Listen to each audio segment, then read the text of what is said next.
The day Thomas stepped into my life was unforgettable. I was in a tiny cafe, sipping on their cheapish tea, trying to sort out my thoughts. Then he walked in, looking like he stepped out of a movie scene. "Mind if I sit here?" he asked, flashing me a charming smile and pointing to the empty chair across from me. "Go ahead," I said, trying to play it cool despite my surprise at his sudden appearance. "Hello, everyone. I am Martha." We hit it off right away, like two peas in a pod. We had the same interests. Soon, we were serious about each other, not just casually hanging out. It felt like we had known each other forever, and before we knew it, marriage was on the table. But then came the tough part, let me tell you. His parents were a handful. Meeting them for the first time was like stepping into a lion's den with a juicy steak strapped to my back. They had this way of smiling while silently judging you, deciding if you were up to par or not. "You're the one Thomas can't stop talking about, huh?" his mom said, her tone more frosty than friendly.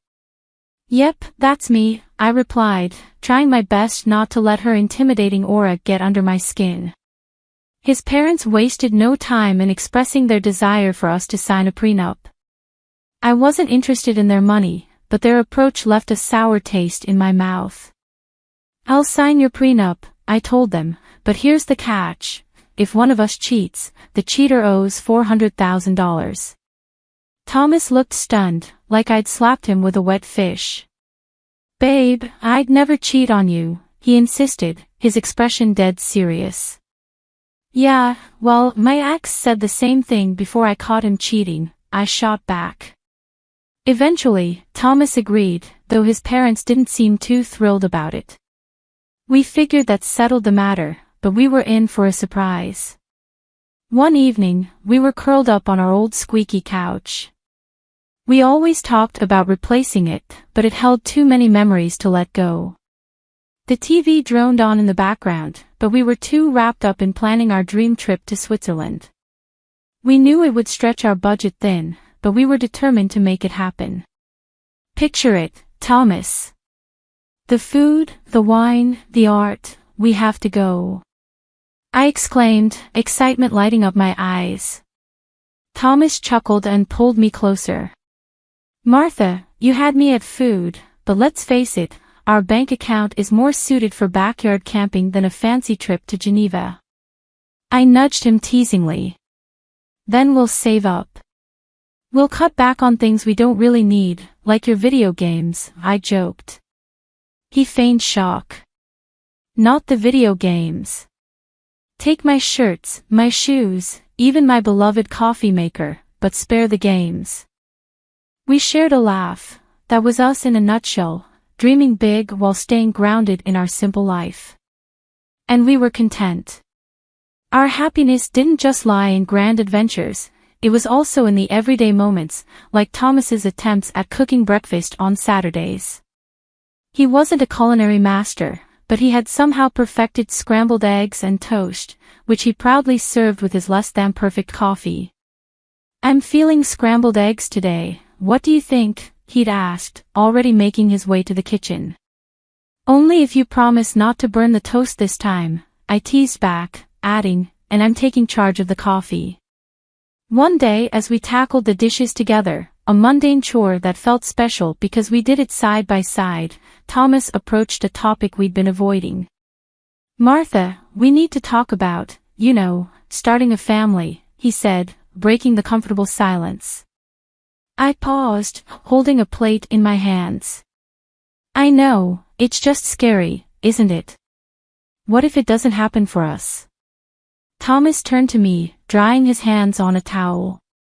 "Then we'll face it together. Together. But we won't know until we try, right? How hard can it be?" he chuckled, a mix of nerves and affection in his tone. "Famous last words, huh?" I said, smiling. "But that's us. Whatever life threw at us, we tackled it together." Even when his mom started dropping hints about wanting grandchildren every chance she got, we handled it. "Martha, dear, when are you going to give me some grandbabies? You're not getting any younger, you know, she'd say, her tongue sugary but her message clear as day. I'd hold my tongue, flash a smile, and chirp, we're on it, right Thomas? And he'd chime in, Mom, chill out, okay? These things don't happen overnight. But as time passed, the pressure mounted.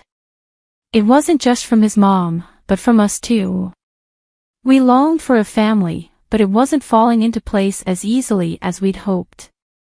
Since Eleanor found a new hobby in making my life tough, our home felt like a war zone, her sharp words the main ammo.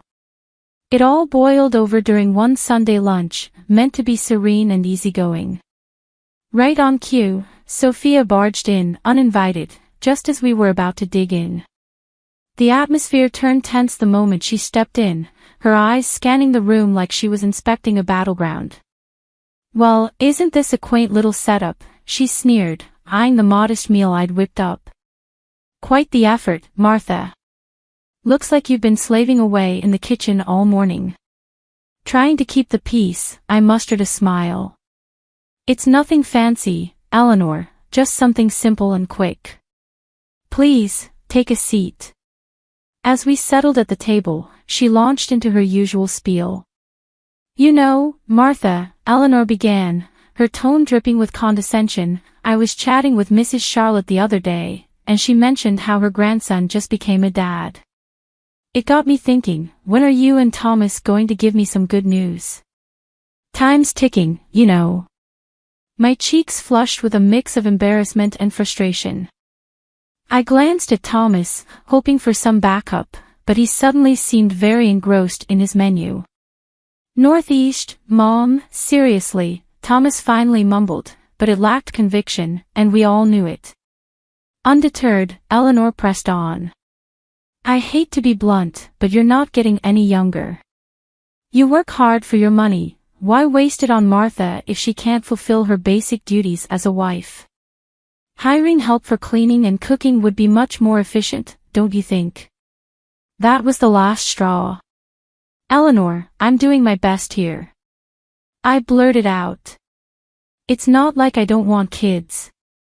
And as for house and cooking, I didn't realize marriage came with a job description. Marriage isn't a free ride, Martha, Eleanor scoffed. You have responsibilities, and frankly, you're not meeting them. The air grew heavy with tension, and tears threatened to spill from my eyes. But what hurt the most wasn't Eleanor's harsh words, it was Thomas's silence. When he finally spoke, it wasn't in my defense. Mom's right. Maybe we should consider getting some extra help around here. It would take some weight off your shoulders too, he said, suggesting. His words felt like a stab in the back. It was clear I was alone in this. In the days that followed, Sophia's visits became more frequent, and her criticism sharper. She'd scrutinize every corner of the house, pointing out any flaw. You call this clean? She'd sneer. Looks like a pigsty to me. Then came the jabs about my appearance. Is that what you're wearing? A wife should dress to please her husband. No wonder Thomas seems exhausted, he comes home to this. I tried to stand up for myself. Eleanor, I dress for myself, not Thomas.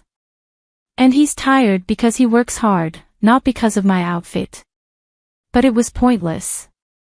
Sophia had made up her mind about me, and nothing I said seemed to make a difference. Thomas's lack of support hit me the hardest. Every night after his mom's departure, we'd end up arguing. Why won't you defend me, Thomas? She's bulldozing over us, and you're just standing by, I'd plead. Martha, she's set in her ways. What do you expect me to do? Kick my own mom out? No, but I expect you to be my partner, to stand with me, not her. It became evident that this went beyond Eleanor's disapproval. It was about us, our marriage, and whether we could withstand the onslaught of Eleanor's criticisms. As weeks passed, it dawned on me that this wasn't just a passing phase, it was a full-blown assault. If we didn't take action soon, there might not be anything left to salvage. Things between Thomas and me had turned frosty ever since Eleanor ramped up her criticisms. But it wasn't just our home life feeling the strain. Thomas himself had started behaving oddly, and it wasn't solely because of work stress. There was something else, something unsettling. It all began with his phone. Thomas used to be open about it, we had no secrets. But then he began leaving the room whenever he received a call, and it was always from the same person, Paul, from work. One evening, I tried to sound nonchalant and asked, "Who's Paul?" Thomas visibly tensed up, a clear sign of nervousness. "Oh, just a new guy at the office, asks a lot of questions," he replied. But there were more changes. Thomas, who never cared much about fashion, suddenly started paying attention to his appearance. The graphic tees and worn-out jeans disappeared, replaced by crisp shirts, slacks, and even cologne. "Since when did you start smelling like a department store?" I teased one morning, watching him style his hair differently. He just smirked. "Can't a guy switch things up every once in a while? No harm in that, right?" Then there were the late nights at work, becoming more frequent. "Another long one, babe," he texted. "Sorry, this project is a killer. I'll be home soon, I promise," he reassured. But it would be well past midnight before I heard his keys jingle in the door. I couldn't shake the feeling that something wasn't right. It lingered like a shadow. That's when I made the decision to hire a private investigator. It felt like a scene from a cheesy TV show, but I needed to know for certain. The evidence arrived in a plain brown envelope, heartbreaking yet undeniable. Photos of Thomas with another woman, their intimacy unmistakable, captured in moments that shattered our years together. But it was the recording that cut the deepest. Their conversations filled with affection and plans made it painfully clear, he was in love with her, or at least with someone else. I sat there, staring at the damning evidence before me, a chilling reality sinking in. This could be the key I needed if our marriage spiraled into a messy divorce. The photos captured stolen moments from our life together, while the recorded words betrayed every "I love you" he ever whispered in my ear. But I kept it all to myself, a heavy burden I chose to carry alone. I wasn't ready to confront him, not yet. I needed time to strategize, to navigate the collapse of our marriage while preserving my dignity. The days that followed passed in a blur.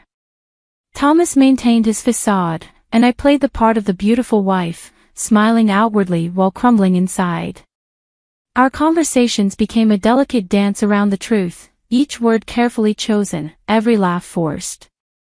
"Are you okay, Thomas?" would inquire, genuine concern lacing his voice.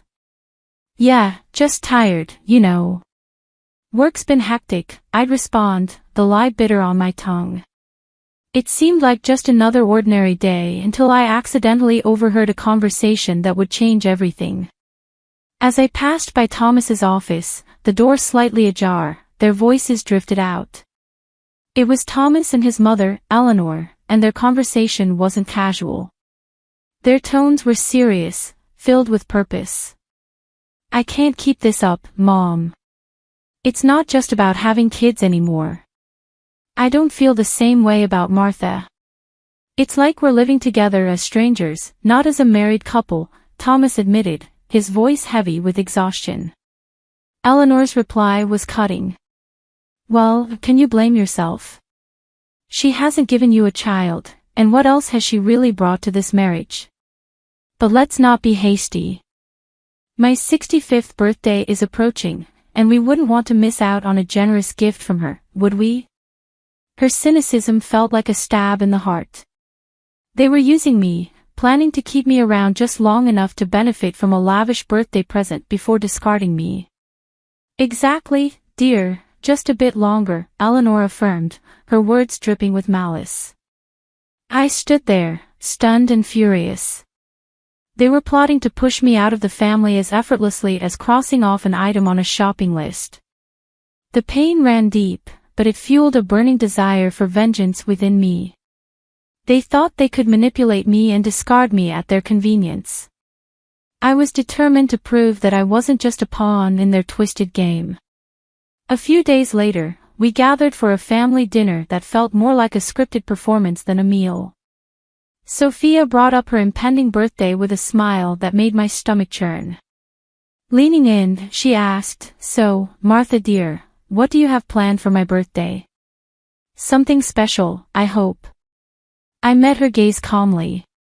"Actually, Eleanor, I've been thinking of arranging a dinner at the city's most luxurious restaurant, an unforgettable evening."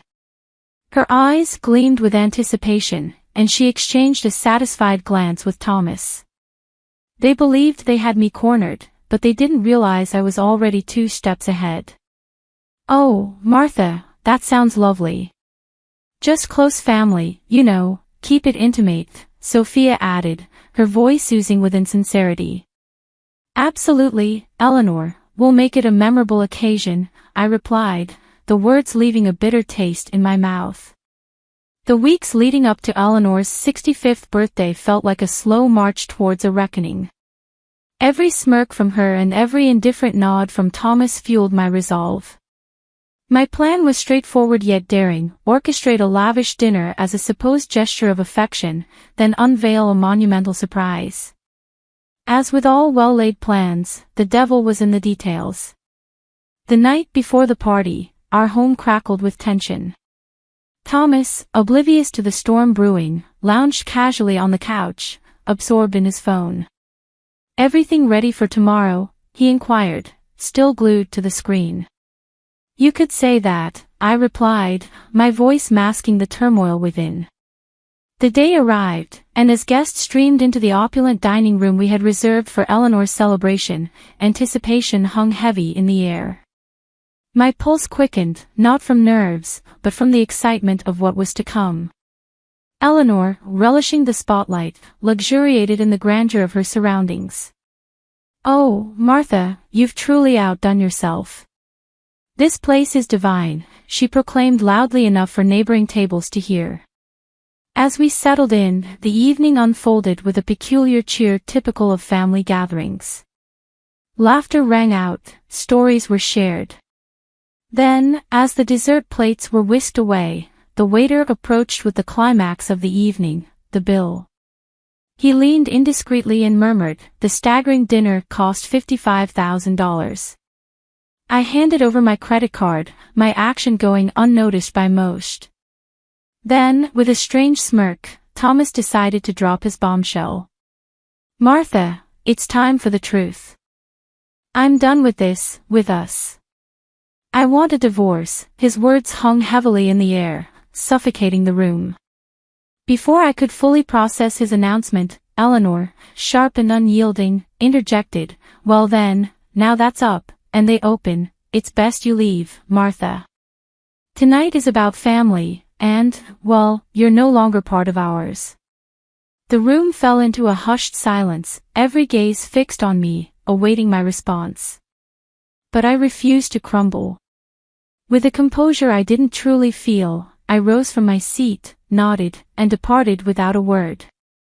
The chill of the night air slapped against my skin as I made my way home, the weight of finality crashing over me in waves. By the time I reached Arnold's apartment, I had a plan. I gathered my essentials, my numbness morphing into steely determination. This was the end of one chapter and the beginning of another. As I sealed my last suitcase, my thumb buzzed incessantly. Initially, I ignored it, but curiosity got the better of me, and Eleanor's voice erupted from the other end. "Martha, the payment didn't go through. You need to fix this right away," Eleanor's voice demanded. The irony was bittersweet. In my preparations, I had blocked access to the shared account, anticipating it would be Thomas's first move. "Oh, Sophia, what a shame. But since I'm no longer considered part of the family, as you've made abundantly clear, I'm afraid you'll have to handle this matter on your own," her indignation crackled through the phone. But it was a symphony to my ears. The ensuing chaos was a fitting conclusion to the charade my marriage had become. I heard tales of the restaurant staff demanding payment, Sophia's escalating fits, and eventually, the police being called to defuse the situation she had incited. In the end, it was Thomas and his kin who scrambled to settle the bill, a poetic retribution for the betrayal and indignity they had subjected me to. The morning after the dinner felt like emerging from a tempest. Armed with my plan, my determination, and a stack of divorce papers in hand, I returned to what once was our shared abode for the final time. The atmosphere was tense, palpable, as if it could be sliced with a blade. Thomas and Sophia stood there, seemingly embroiled in a heated exchange. Their animosity toward me seemed to merge into a unified front of fury upon my arrival. "You've got some nerve showing your face here after last night," Thomas spat, his features twisted in a mixture of anger and disbelief. Quick to echo his sentiment, Eleanor hurled her own barbs. "Ingrate! You've brought shame upon us in front of the entire city. Do you comprehend the humiliation of having the police summoned on account of your actions?" People were laughing, filming. I met their fury with a composure I hardly felt. "Shame? Is that your primary concern right now?" I retorted, tossing the divorce papers onto the table, placing the incriminating photos of Thomas's infidelity atop them. "Perhaps you should direct your attention to this instead." Thomas's complexion drained of color as he picked up the damning photographs, with his mother looming over his shoulder. Their rage dissolved into shock, then morphed into panic as they comprehended the gravity of the situation, and let's not overlook the prenup, shall we? I pressed on, my voice unwavering. "You stray, you pay. Precisely $400,000. Eleanor's features contorted into a snarl. "You wouldn't dare. You can't do this to us." "Oh, but I can and I will," I retorted, my voice devoid of warmth, resolute in my decision. Recognizing the gravity of the situation, Thomas altered his approach. "Please, let's discuss this. We can find a solution," he pleaded. I couldn't suppress a bitter, mirthless laugh. "Find a solution? You think a few words can undo everything?" "Now, Martha, it's over," Eleanor, ever the master manipulator, attempted to soften her stance, her tone dripping with false concern. "Martha, darling, think about what you're doing. This will destroy us." "That ship has sailed, Eleanor. You should have considered that before," I said firmly. They shifted to desperate entreaties, their words a frantic attempt to salvage whatever remained. But my mind was resolute. I was done playing the victim, done with their deceit and manipulation. In the end, Thomas had no recourse but to borrow money from his parents to settle with me. As I departed from that house for the final time, check in hand, I felt a burden lift from my shoulders. After all that transpired, I was finally liberated. I used the money from Thomas to secure a down payment on a modest yet snug abode. It's remarkable how much tranquility you can find in a residence that's solely yours, where each nook feels like a sanctuary away from the tumult of the past. Life is calmer now, and I wouldn't have it any other way. I have a job that keeps me occupied, amiable neighbors who offer nods and smiles, and a petite garden that's entirely mine to tend to. Occasionally, I catch wind of gossip concerning Thomas and Sophia. Just the other day, while grabbing coffee from the local spot frequented by the community, I bumped into an acquaintance from the old neighborhood. After some polite chit-chat, they leaned in, lowering their voice, and whispered, "Hey, have you heard the latest scoop about your ex and his mom?" Their eyes gleamed with intrigue. I arched an eyebrow, intrigued yet detached. "Can't say that I have." "Do share," I replied. They seemed to relish divulging the news. Apparently, Eleanor isn't too thrilled with Thomas's new girlfriend. Rumor has it they're quarreling like there's no tomorrow. Puts your situation in a whole new light. We moved on from the topic, but as I strolled away with my coffee, I felt a profound sense of relief. There was a time when such news would have unsettled me, but now it's simply another chapter in someone else's tale.